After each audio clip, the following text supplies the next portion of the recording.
place at a historic church in South Carolina. The gunman's horrifying attack on faith, killing 9 people, including a famed pastor. So if we're not safe in our own churches, then where are we safe? Joining us right now is Senior Pastor of Hope Christian Church, Bishop E.W. Jackson. Good morning to you, sir.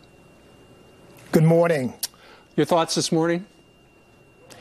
Well, first of all, I'm pastor of the Call Church in Chesapeake, Virginia, but we had a prayer vigil this morning at 6 a.m. praying for the people in Charleston, South Carolina.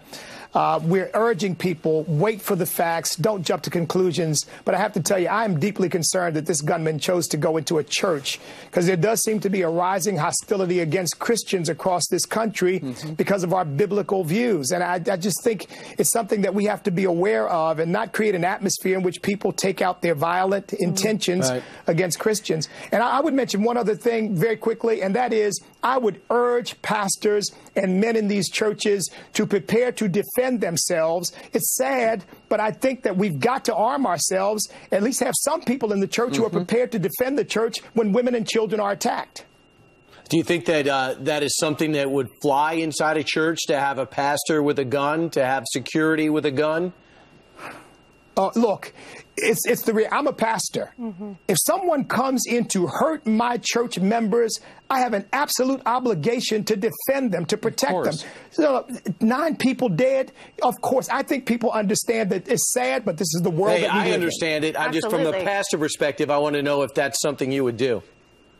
Well, as a pastor, it's absolutely something that I would do to protect the people whom God has given me charge over. You protect and shepherd your flock, I'm sure, in any way that you certainly can, in faith and in practicality. You know, Amen. When you are speaking now, we saw prayer circles forming immediately after at that church through the night, saying this doesn't matter what religion we are. We need God's protection right now. We pray for peace.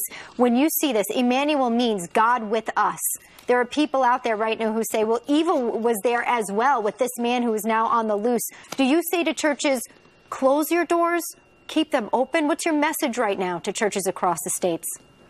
We have to keep our doors open, but we have to be discerning. There are evil people out there, and they want to hurt and kill and destroy. But no, we have to love people and invite people. Look, you know, being a Christian means taking a risk because it means loving the unlovable. It means helping people maybe who want to hurt you, and we have to keep doing that.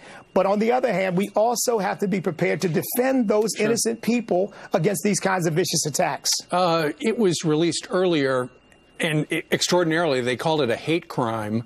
And some look at it as, well, it's because it was a white guy, apparently, and a black church.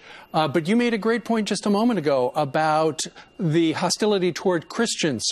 And it was a church, so maybe that's what they're talking about. They haven't explained it to us. Well, yeah, I don't know whether most people jump to conclusions about race. I long for the day when we stop doing that in our country.